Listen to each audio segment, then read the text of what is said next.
The moon hung low in the inky sky, casting an eerie glow over the dense forest. My heart pounded in my chest as I crept through the underbrush, rifle in hand, hunting for the elusive buck I had been tracking for days. It was a moonless night, and the darkness seemed to swallow the woods whole. I had always been an avid hunter, finding solace in the silent woods, the thrill of the chase, and the satisfaction of a well-aimed shot. But tonight, as I ventured deeper into the forest, a sense of unease gnawed at the edges of my consciousness. The air was heavy with an unnatural stillness, and the usual sounds of the nocturnal forest were conspicuously absent. No owls hooted, no crickets chirped. It was as if the very creatures of the night had fallen silent in anticipation of something. As I pressed on, I couldn't help but feel like I was being watched. I scanned the shadows, my fingers tightening around the cold metal of my rifle. My breath hung in the air, visible puffs of white in the frigid night. And then, I heard it. A faint, guttural growl that sent shivers down my spine. It was unlike any animal I had ever encountered in these woods. It was predatory, filled with malice. I crouched low, my senses on high alert. My flashlight cut through the darkness, revealing the outlines of twisted trees and tangled undergrowth. But there was nothing there. No sign of the source of that ominous growl. With a nervous gulp, I continued to track the buck, hoping to put some distance between me and whatever lurked in the shadows. The forest seemed to close in around me, the trees towering like ancient sentinels, their branches forming a canopy that obscured the night sky. Hours passed, and the tension in the air only grew thicker. I knew I should turn back, but the promise of a prized buck was too tantalizing to abandon. The trail led me deeper into the heart of the forest, where the trees grew gnarled and twisted, their branches clawing at the sky. I was beginning to lose track of time when I stumbled upon it, a clearing bathed in a ghostly pale light. At its center stood a grotesque totem, a nightmarish sculpture of twisted antlers, bones, and feathers. It was a shrine, a sinister altar to some ancient and malevolent force.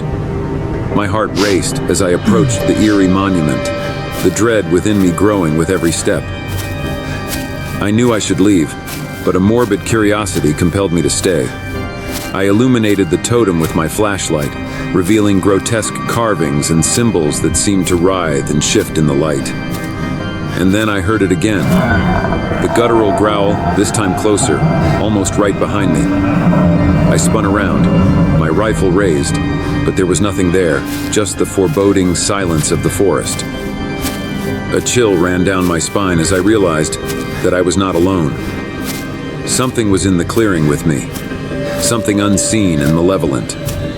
My flashlight flickered and I could feel the presence drawing nearer, its breath hot and fetid against my neck.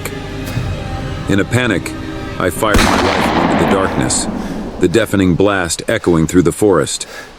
The air was filled with the scent of gunpowder, and the shadows seemed to recoil from the gunshot.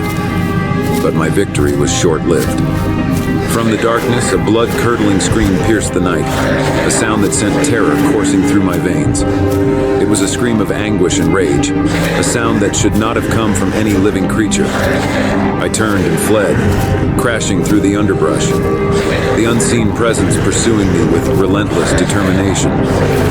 The forest seemed to close in around me, the trees reaching out with gnarled limbs to block my path. I stumbled and fell, my breath ragged, my heart pounding. And then I saw it, a grotesque figure emerging from the shadows, its form twisted and nightmarish. Its eyes glowed with a malevolent light, and its twisted maw was filled with rows of jagged teeth. It was a creature from the darkest depths of the forest, a guardian of the shrine I had defiled. With every ounce of strength I had left, I raised my rifle. The creature howled in agony, its monstrous form dissipating into mist. But the scream that filled the night did not come from the creature. It came from me. As the first light of dawn broke over the horizon, I stumbled out of the forest, battered and broken, my body covered in scratches and bruises. I had survived, but the forest had exacted its toll. I knew I would never be the same. The buck remained unharmed, a testament to the forest's cruel sense of irony. I had gone hunting for a trophy, but it was I who had become the hunted. The experience had left me with a deep and abiding terror of the woods, a fear that would haunt me for the rest of my days. The Hunter's Curse is a cautionary tale, a reminder that there are places in this world where the line between reality and nightmare blurs, where ancient forces lie in wait for those who dare to trespass. It is a story of the darkness that lurks in the heart of the forest, a darkness that can consume even the bravest of souls.